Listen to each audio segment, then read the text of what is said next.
आज के प्रारंभ में आप सभी का स्वागत। मैं हूं आपके साथ हेमंत कुमार। जल जीवन मिशन के टेंडर में हुए करीब 900 करोड़ से ज्यादा के फर्जीवाड़े, घोटाले और भ्रष्टाचार के आरोपों के मामले को लेकर के जलदाय विभाग के तत्कालीन एसीएस सुबोध अग्रवाल समेत 6 अफसरों के खिलाफ एसीबी की जांच होगी। इसे लेकर के स्वीकृति दे दी गई। इनमें भाजपा विधायक देवी सिंह शेखावत के भाई गोपाल सिंह का नाम भी है। सीनियर आईएएस समेत विभाग के अफसरों के खिलाफ भ्रष्टाचार निवारण संशोधन अधिनियम 17A में जांच को मुख्यमंत्री स्तर से मंजूरी दी गई है। सूत्रों का यह दावा है कि 8 अधिकारियों के खिलाफ जांच की परमिशन मांगी गई थी 1 साल पहले, लेकिन 1 साल बाद केवल 6 अधिकारियों के खिलाफ जांच की अनुमति दी गई है। इसे लेकर भी विपक्ष हमलावर है, लेकिन सवाल इस बात को लेकर के कि जांच का बढ़ता दायरा क्या सरकार के भ्रष्टाचार के खिलाफ जीरो टॉलरेंस का परिचायक है। आज इसी पर करेंगे प्रदेश की सबसे बड़ी चर्चा। पहले रिपोर्ट देखिए।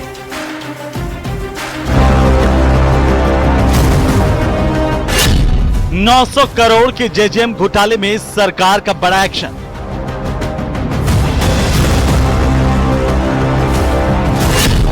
पूर्व एसीएस सुबोध अग्रवाल समेत कई अफसरों पर कसा शिकंजा।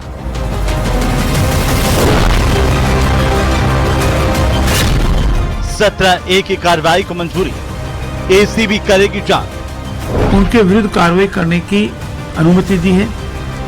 अब विभाग और भ्रष्टाचार निरोधक ब्यूरो इनके विरुद्ध सख्त कार्रवाई करेगा। तकनीकी और वित्तीय मूल्यांकन समितियों में फर्जीवाड़े के आरोप।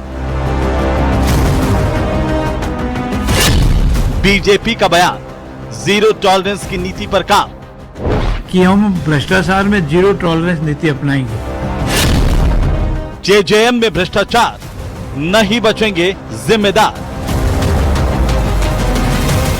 तो आप दर्शक आज भ्रष्टाचार के खिलाफ हल्ला बोल सकते हैं और हमारी चर्चा के दौरान आप हमें फोन कर सकते हैं। हमारे टेलीफोन नंबर आपकी टीवी स्क्रीन पर लगातार फ्लैश होंगे, जिस पर आप भ्रष्टाचार के खिलाफ अपनी आवाज को बुलंद कर सकते हैं। देखना यही है कि प्रदेश में कितने लोग आज भ्रष्टाचार के खिलाफ खड़े होते हैं। आज की चर्चा के लिए हमारे साथ खास मेहमान जुड़ चुके हैं। सबसे पहले परिचय करवा दूं, हमारे साथ शैलेंद्र गुर्जर भारतीय जनता पार्टी के प्रवक्ता हैं। हमारे साथ प्रतीक सिंह हैं कांग्रेस पार्टी के प्रवक्ता। एसपी मित्तल हमारे साथ हैं वरिष्ठ पत्रकार के तौर पर। योगेंद्र जोशी हैं पूर्व पुलिस अधिकारी। सबका स्वागत, सबका अभिनंदन। जोशी साहब, आपसे शुरू करेंगे आज। योगेंद्र जोशी जी, एसीबी अब जांच करेगी, क्या मगरमच्छ आपको लगता है पकड़े जाएंगे? और जिस तरीके से सरकार ने स्वीकृति जारी की है इन 6 अफसरों के खिलाफ जांच की स्वीकृति, उसे लगता है कि सरकार जीरो टॉलरेंस की नीति पर चल रही है भ्रष्टाचार के खिलाफ और अब भ्रष्टाचारी जेल जाएंगे। देखिए हेमंत जी, 8 अगस्त 2023 को एसीबी में एफआईआर दर्ज हुई थी, जब पदमचंद जैन होटल में बुलवाए गए थे। 2,20,000 रुपए अधिकारियों को ट्रैप किया गया था। 10 अधिकारी थे, जिसमें पीएचईडी अलवर बैरोड और एक्सीएन निमराना, प्रदीप, राकेश, इस तरह के कोई 10 व्यक्ति थे जिनको उस रिश्वतखोरी में उस वक्त पकड़ा गया था और मुकदमे दर्ज हुए थे। उसके बाद जब ये मामला खुला तो जो आंतरिक मूल्यांकन होता है विभाग का, उन्होंने 20 अधिकारियों को इसमें दोषी माना कि साहब ये 20 अधिकारी ऐसे हैं जिनके खिलाफ भ्रष्टाचार में कार्रवाई होनी चाहिए। क्योंकि ये बड़े मगरमच्छ हैं और इनके खिलाफ कार्रवाई नहीं होगी तो शुचिता नहीं कायम हो पाएगी। चलो कोई बात नहीं। लेकिन 2024 में फिर वहां के एक मंत्री को गिरफ्तार किया गया। मंत्री गिरफ्तार होने के बाद में जो ये इनमें बाकी रह गए थे कि 12 अधिकारियों के खिलाफ 17A के अंदर एंटी करप्शन ब्यूरो ने अनुमति चाहिए गई थी। अब उनमें क्या किया था इन्होंने कि 8 अधिकारियों की तो अनुमति दे दी थी, स्वीकार दिए, बाकी रह गए थे 6। अब आप देखिए, 6 अधिकारियों को अनुमति दी है। अब 2 अधिकारी कौन है जिनकी अनुमति नहीं दी गई है?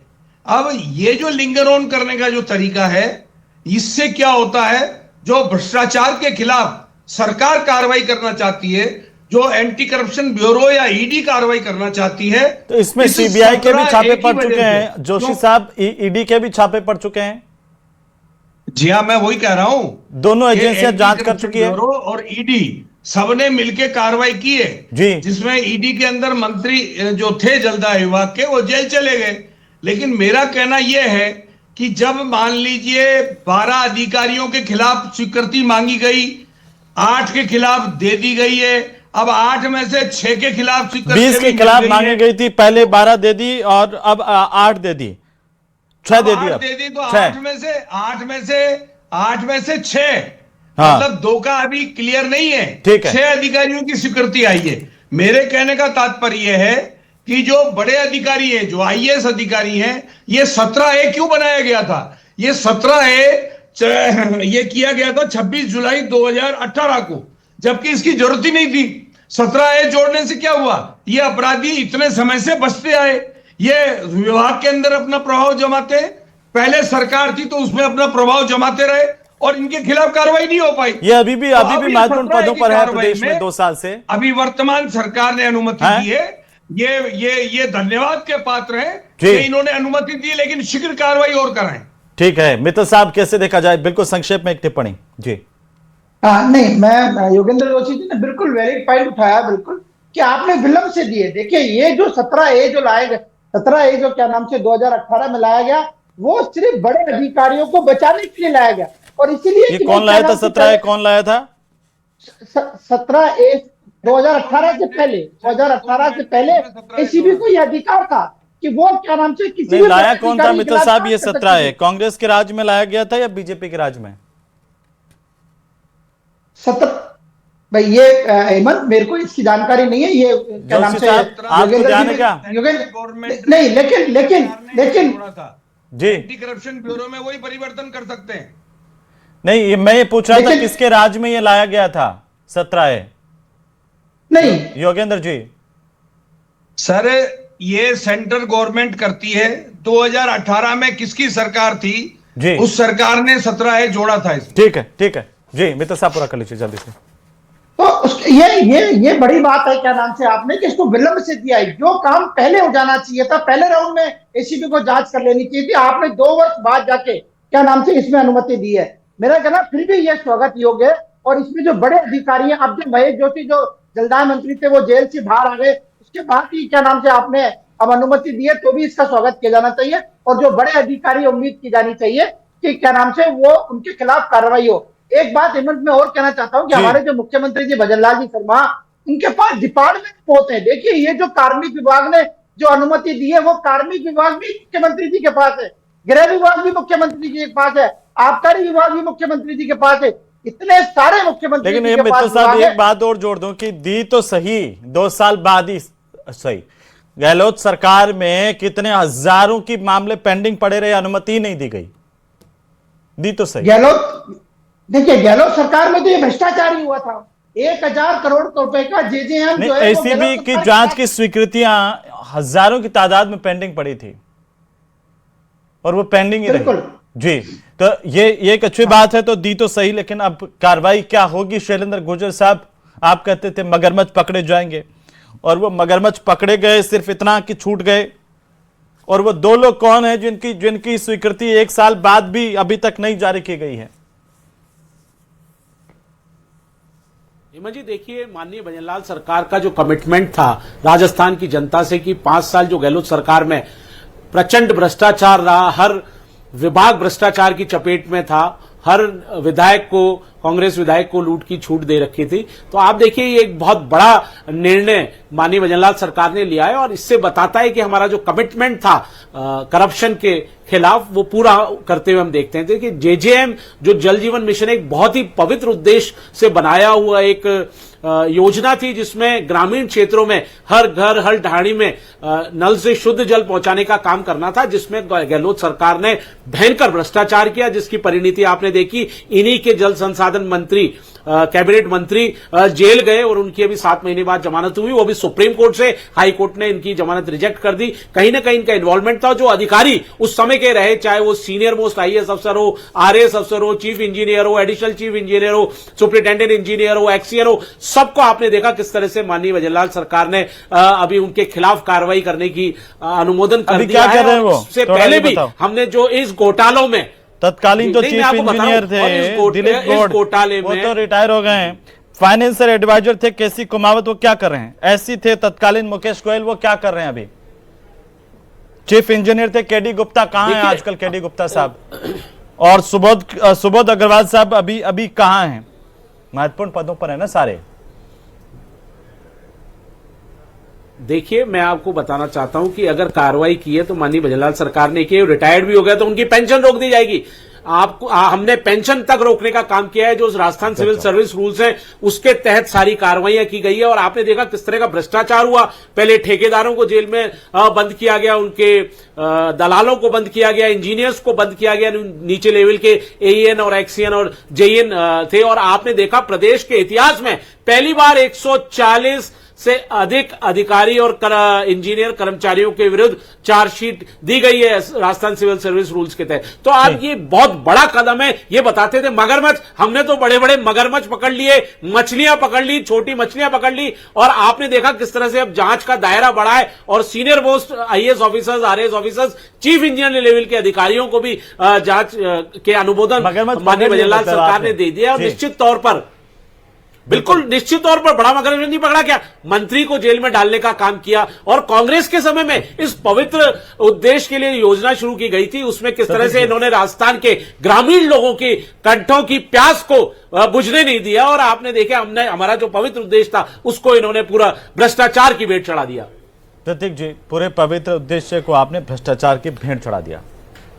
और अब बाकी लोग जो अभी पकड़े गए वो तो ठीक है, जो और भ्रष्टाचारी थे वो सब धीरे धीरे जेल जाएंगे। हेमंत भाई, मैंने बहुत ही धैर्य रख करके सुना है, तो मुझे ये लगता है कि अब बीजेपी के प्रवक्ता भी बीच में बोलेंगे नहीं और धैर्य से बोल रहे हैं। आप पहले ही सबसे पहले तो आपने भी तो नहीं बोलने की आदत है, नहीं बोलेंगे, अभी देख लेना, थोड़ी देर बाद देख लेना आप, है ना, ठीक है, नहीं बोलेंगे। तो हेमंत भाई, अभी आपने भी मुद्दा उठाया कि अशोक गहलोत जी की सरकार में क्या हुआ था, पूर्ववर्ती कांग्रेस सरकार में क्या हुआ था, भ्रष्टाचार के खिलाफ बीजेपी के प्रवक्ता भी बोले। तो मैं आपको कुछ आंकड़ा दे देता हूं, पता नहीं आपके पास है या नहीं है, लेकिन मैं दे देता हूं आपको। 2018-19 के अंदर 2018-19 में जो आरोप पत्र दाखिल करने का जो समय था पूर्ववर्ती बीजेपी की सरकार में, वो था 380 दिन। 2020-21 में हमने घटा करके किया 250 दिन और 2022 में हमने वो कर दिया 80 दिन। इनके समय पे कितना लगता था, 1 साल से ज्यादा, और हमने उसको किया 80 दिन।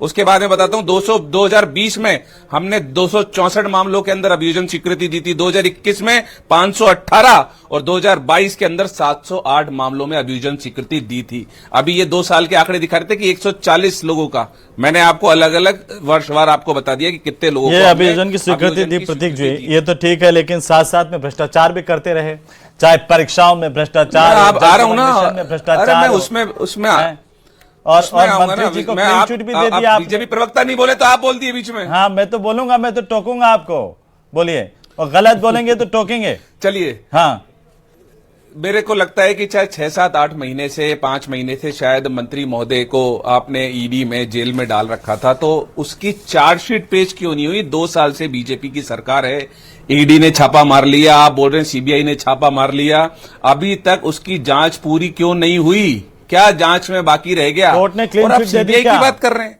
कोर्ट ने क्लीन चिट दे दी क्या? जो आप बुला करके उनका महिमा मंडन कर रहे हैं, आप पीसीसी दफ्तर में उनको माला पहना रहे हैं, ये आपकी भ्रष्टाचार के खिलाफ नीति है। जिस आदमी पर 900 करोड़ से ज्यादा के भ्रष्टाचार के गंभीर आरोप है, जिस आदमी पर गंभीरतम आरोप है भ्रष्टाचार के, उस आदमी को जेल से निकलते ही आप पीसीसी दफ्तर में बुला करके माला पहनाते हैं। ये आपका कमिटमेंट है भ्रष्टाचार के खिलाफ। भाई आप बोलिए, नहीं, आप जवाब मैं बोलूं क्या? अब नहीं, जवाब दीजिए। कोर्ट तो दे रहा हूं जवाब, आप बोलोगे, आप चुप होगे जब तो दूंगा। आप बताइए, कोर्ट ने उनको क्लीन चिट दी, महेश जोशी को कोर्ट ने क्लीन चिट दी। मैं आप मुझे बोलने तो दीजिए। हाँ, बोलिए ना, बताइए, इसी पर जवाब दीजिए। क्या महेश जोशी को कोर्ट ने क्लीन चिट दी? इसी पे जवाब दूंगा, उनका जेल से बाहर निकलने पर उनका माला पहनाकर स्वागत किया। अरे आप सुनिए तो सही, आप सुनने का मादा रखिए। बोलिए, क्या कोर्ट के अंदर चार्जशीट पेश हो गई? क्या सवाल का जवाब सवाल नहीं है प्रतीक जी। ट्रायल हो गया क्या? ट्रायल चालू ही नहीं हुआ। अगर कोर्ट के अंदर मामला है ना, सब जुडिस है ना मामला, मैं कह रहा हूं ट्रायल चालू हो नहीं, लेकिन अदालत ने उनको बरी नहीं किया है। आप ये ध्यान रखिए, बोल रहे हैं अदालत में अभी कोई केस लंबित नहीं है इसका, अभी तक ट्रायल चल रहा है, अभी तक ट्रायल चालू नहीं हुआ, सॉरी, अभी तक जांच चल रही है, ट्रायल चालू नहीं हुआ। इसका मतलब ये नहीं है, सिर्फ चार्जशीट गई है ना कोर्ट में, कोर्ट में ही नहीं है मामला, ईडी की चार्जशीट कोर्ट में गई है ना? नहीं गई, ईडी की चार्जशीट कोर्ट में गई है ना, आप झूठ क्यों बोल रहे हैं प्रदेश को? आप सुप्रीम कोर्ट का वर्ड आप झूठ बोल रहे हैं। सुप्रीम कोर्ट का वर्डिक्ट पढ़ लीजिए, उन्होंने बोला है कि जब तक जांच चल रही है। नहीं गई। चार्ज फ्रेम नहीं हुआ है, चार्ज फ्रेम नहीं हुआ है, लेकिन इसका मतलब ये नहीं जी, मित्र साहब कुछ कह रहे हैं। जांच पूरी नहीं हुई, चार्जशीट कैसे चली गई? जब जांच पूरी नहीं हुई, चार्जशीट कैसे चली गई? जो आरोपी फर्में हैं हेमंत, जो आरोपी फर्में हैं, जांच में ये बात साबित हो गई है कि जो आरोपी फर्में हैं, संस्थाएं, उन्होंने पैसा महेश जोशी के पुत्र की फर्म को दिया है। ये बात साबित हो गई है। जी मैं आ रहा हूं इस पर। एक सम्मानित दर्शक हैं चोरू से। नमस्कार जी, प्रताप सिंह जी। जी नमस्कार, बताइए क्या जी। मैं ये बोल रहा हूँ कि आप जब भी इनसे क्वेश्चन करते हो, ये पीछे का कहते हैं कि पीछे ये हुआ घोटाला हुआ, ये उनको तो चलो सजा मिल गई, वो अच्छी बात है, सजा मिलनी चाहिए। लेकिन वर्तमान में क्या है सर, हमारे डिस्ट्रिक्ट में 12 महीनों से पूरी गली है खोदी हुई पड़ी है, वैसे की वैसे जेजेएम में। उसका क्या होगा? क्या हो रहा है? जेजेएम के अंदर हमारे गाँव में पूरी की पूरी गलियां हैं, वो आज 12 महीने पहले खोदी थी जी, वो वैसे की वैसे पड़ी है। उसका क्या कोई है क्या बनाने का इरादा या घर घर पानी पहुंचाने का? कौन सा गांव है? चूरू डिस्ट्रिक्ट में तारानगर तहसील संगोई गांव है। कौन सा है? संगोई, तारानगर तहसील चूरू डिस्ट्रिक्ट। हाँ, तारानगर में ना? हाँ जी। और वह पूरे एरिया का यही माहौल है सर। जी मैं बहुत शुक्रिया प्रताप जी, आपने हमें फोन किया है। शैलेंद्र गुर्जर साहब इस बात का जवाब देंगे कि 12 महीने हो गए वहां पर खुदी हुई गलियों के अंदर वो पाइपलाइन डली नहीं है, सूखे पड़े हुए हैं लोग, अब परेशान है। अब तो कुछ आगे बढ़िए सर। नहीं, बिल्कुल। अगर प्रताप सिंह जी जो बात कह रहे हैं, मैं उनसे निवेदन करूंगा कि आप ये बात एसडीएम और जिला कलेक्टर तक आप इस बात को पहुंचाएं कि वो गड्ढे जो खोदे गए थे वो जेजेएम के तहत खोदे गए थे और पाइपलाइनें डलनी थी। क्योंकि अभी माननीय भजनलाल सरकार ने लगभग पौने 2 साल में 15 लाख से अधिक घरों में, ढाणियों में नल से शुद्ध जल पहुंचाने का काम किया है। और वहां आपका डिले हो रहा है तो आप संबंधित जो विभाग है वो एसडीएम के अंडर में आता है, जल संसाधन विभाग के एएन है, और तो सरकार के जलदाय मंत्री भी तो कुछ करें, आप उनको शिकायत करिए, उनके संज्ञान में भी लाएं। एसडीएम ही करते तो 1 साल से खुदे हुए थोड़ी पड़ी रहती।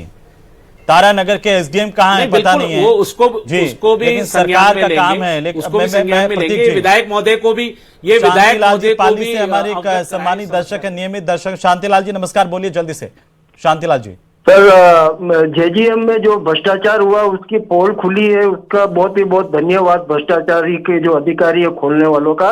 लेकिन सर इस तरह भ्रष्टाचार नहीं रुकेगा। इनके लिए जैसे विदेशी नागरिकों के लिए एक नियम बना, आज विदेश नागरिक पकड़े जा रहे, इसी तरह इनके लिए भी नियम बने कि 2-2 साल में इनका सर्वे किया जाए, इनकी प्रॉपर्टी कितनी बड़ी, इनके बंगले कितने बड़े, इन्होंने सोना कितना खरीदा, तभी इस पे अंकुश लग गएगा। और दूसरा, इनके लिए इनाम घोषित किया जाए कि कोई भी सरकारी अधिकारी अगर रिश्वत मांगता है तो 2 लाख रुपया इनाम, 1 लाख रुपया इनाम। तो इनाम के लालच में इन भ्रष्टाचारियों को जेल, मैं बोलता हूँ भारत की जेलें कम पड़ जाएंगी सर इन भ्रष्टाचारियों को। और आपसे अगर पकड़ना नहीं होता तो मुझे लेके चलिए, मैं इतने भ्रष्टाचारी पकड़वा दूंगा आपको कि आपको भारत की जेलें भी। शांतिलाल जी, आप एसीबी के लिए बहुत मददगार साबित होंगे। आप एसीबी से संपर्क कीजिए और मुझे उम्मीद है कि एसीबी उस पर काम करेगी, कार्रवाई करेगी। आप निश्चिंत रहें। जितने भी भ्रष्टाचारी, पाली में कुछ ज्यादा भ्रष्टाचारी हो गए लगते हैं। बोलिए प्रतीक जी, पूरा कीजिए। अभी ये बात निकल करके आई। देखिए, आप भ्रष्टाचार पे हम बात करें तो थोड़ी नैतिकता तो होनी चाहिए ना, हमें नैतिकता तो होनी चाहिए। हेमंत भाई, नैतिकता का पाठ कम से कम वो तो नहीं पढ़ाए जो अजीत पवार को ला करके और मुख्यमंत्री बना देते हैं। 72,000 करोड़ का घोटाला बना। जनता पढ़ा रही है, जिन पार्टी के मंत्री चले गए जेल में, जिनके शासनकाल में भ्रष्टाचार हुआ, बोला था ना कांग्रेस, अरे बीच में क्या, आप बताओ ना, आपको नैतिक अधिकार की बात कर रहे हो, आपके मंत्री जेल गए हैं, आपके समय के अधिकारी जेल जाने को तैयार हैं, कईयों को जेल गए, और आप बताइए, कांग्रेस पार्टी तो खुद भ्रष्टाचार की जंगली है।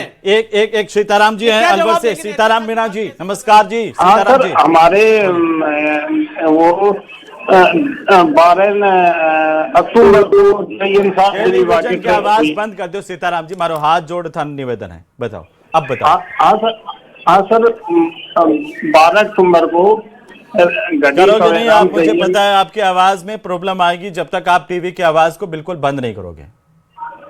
देखो अभी भी आ रही है। हेलो, हाँ मुझे पता चल रहा है सीताराम जी। हाँ सर, 12 अक्टूबर में दिल्ली विभाग के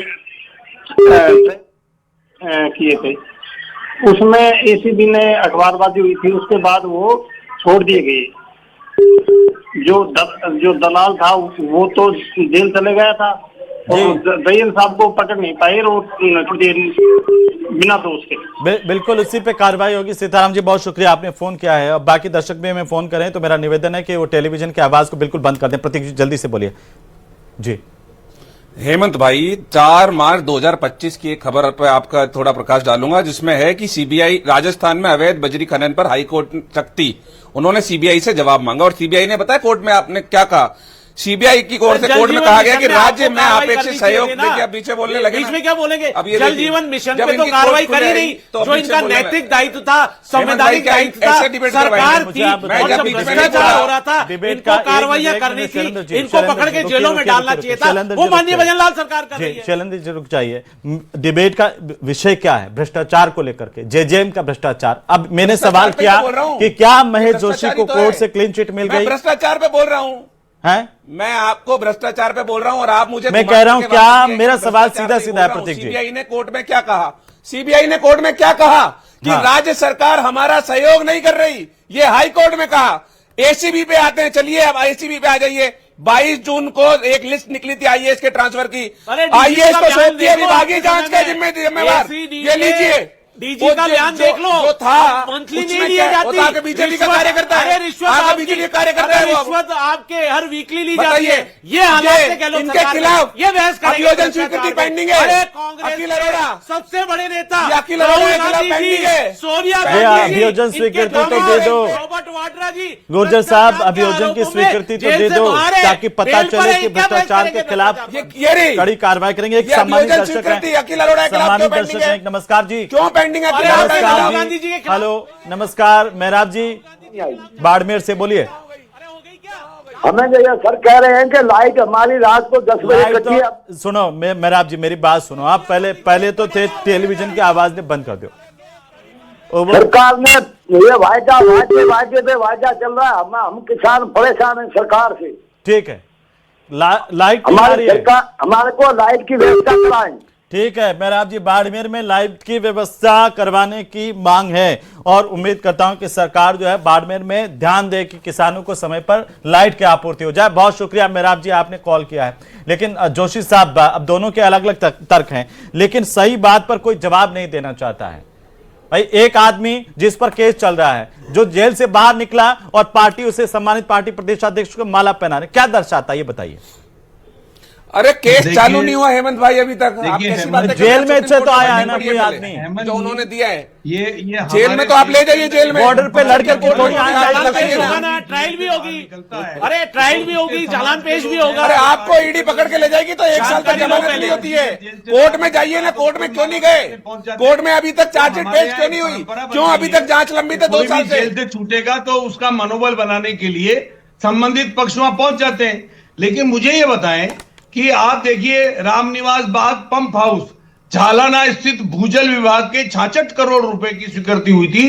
और परकोटे के लिए, जब परकोटे के अंदर लोग सुबह 3 बजे उठ के पानी भरते हैं, आज भी वही स्थिति है। क्या इनको पकड़ने के बाद में क्या उन अधिकारियों को प्रमोशन और मिल गए? एक और दर्शक हमारे साथ हैं, एक सम्मानित दर्शक है पाली से। नमस्कार जी। नमस्कार सर, बताइए। मैं सोजत सिटी के बिलावास गांव से बोल रहा हूँ। हाँ मूलचंद जी बताइए। मैं सोजत सिटी बिलावास गांव से बोल रहा हूँ, तहसील सोजत सिटी हमारी। बिल्कुल सोजत सिटी से बोल रहा हूँ, बताइए बोलिए। हमारे यहाँ जल जीवन मिशन में एक पानी की टंकी बनी थी। हाँ, और उसमें पूरे गांव की पाइपलाइनें बिछाई गई थी जी। जिस पाइपलाइनें सब छोटी डाल दी और अभी टाइम पर पानी भी नहीं आ रहा है, छोटी लाइनें डालने के कारण पानी नहीं आ रहा है। चलिए बहुत शुक्रिया मूलचंद जी, आपने अपनी समस्या बताई। लेकिन शैलेंद्र गुर्जर साहब एक अंतिम टिप्पणी में लूंगा, सीधा सवाल सीधा जवाब। लेकिन उससे पहले मित्तल साहब एक छोटी सी टिप्पणी है, बिल्कुल 10 सेकंड की। नहीं हेमंत भाई वो पूछ लीजिए 2 अधिकारी भी कौन से हैं जिनके खिलाफ अभियोजन स्वीकृति नहीं थी, उनका नाम भी बता करके आपने नहीं बताया ना, वैसे वो भी नहीं बता रहे। आपने नहीं बताया ना कि महेश जोशी को जेल से हमने बाहर तो आते बता दिया ना। उनका स्वागत क्यों किया गया? अरे कोर्ट में क्या इतना केस तो चल रहा लिहाज है करते क्या? हेमंत भाई मैं तो आपसे पूछ रहा हूँ, कोर्ट में केस चल रहा उनको है बरी क्या? कर देता, आप कोर्ट में केस भेजिए ना। आप उनकी बंदोरी निकालते हैं, आप उनको अरे घोड़े पे कोर्ट बैठा में के केस ही घुमाते नहीं हैं। गया, इससे क्या फर्क पड़ता है? कोर्ट में केस नहीं गया है। हेमंत भाई आपको जांच ध्यान तो होगा कर इस रही है देश के ना। जो होम मिनिस्टर है उनके खिलाफ कोर्ट में क्या छोड़िए, कहा था? मित्तल साहब को सुन लो, मित्तल साहब को क्या हुआ? सुन लो। बात बड़ी हो गई ना। मित्तल साहब बोलिए। हेमंत, मैं तो ये कह रहा हूं कि ये जांच के अंदर ये साबित हो गया कि जहां आपको स्टील के पाइप डालने थे वहां आपने प्लास्टिक के पाइप डाल दिए। आप मंत्री जी का जो बेटा है उसको क्या नाम से उन आरोपी के फर्मों ने शैलेंद्र गुर्जर साहब, खाते में पैसा ठीक डाला है। है। ये गुर्जर सारी साहब, चीजें साबित है। गुर्जर साहब सीधा सवाल है, 2 साल बाद में, अभी 1 साल बाद तो स्वीकृति जारी हुई है, 2 आदमी कौन से हैं, उनको क्यों बचा रहे हैं? करो ना कार्रवाई। देखिए किसी अभी सुबोध अग्रवाल जी इसी महीने रिटायरमेंट कर रहे हमने हैं इतनी और बड़ी अब कार्रवाई की है। अरे अखिल अरोड़ा के खिलाफ क्यों नहीं दी? अखिल अरोड़ा के खिलाफ क्यों नहीं दे रहा अभी जनस्वीकृति? ये पेंडिंग चल रही है। ये अखिल अरोड़ा के खिलाफ क्यों पेंडिंग है? क्यों पेंडिंग है अखिल अरोड़ा के खिलाफ? जो सीएम के सेक्रेटरी है, हम उस पर इनके खिलाफ क्यों पेंडिंग है? क्लीन अप करना इनको क्यों नहीं दे रहे? इस पवित्र क्यों नहीं कर रहे इनके खिलाफ? घर घर तक पहुंचाना। चलिए, बहुत शुक्रिया आप सभी का और इस चर्चा में शामिल होने के लिए। नमस्कार।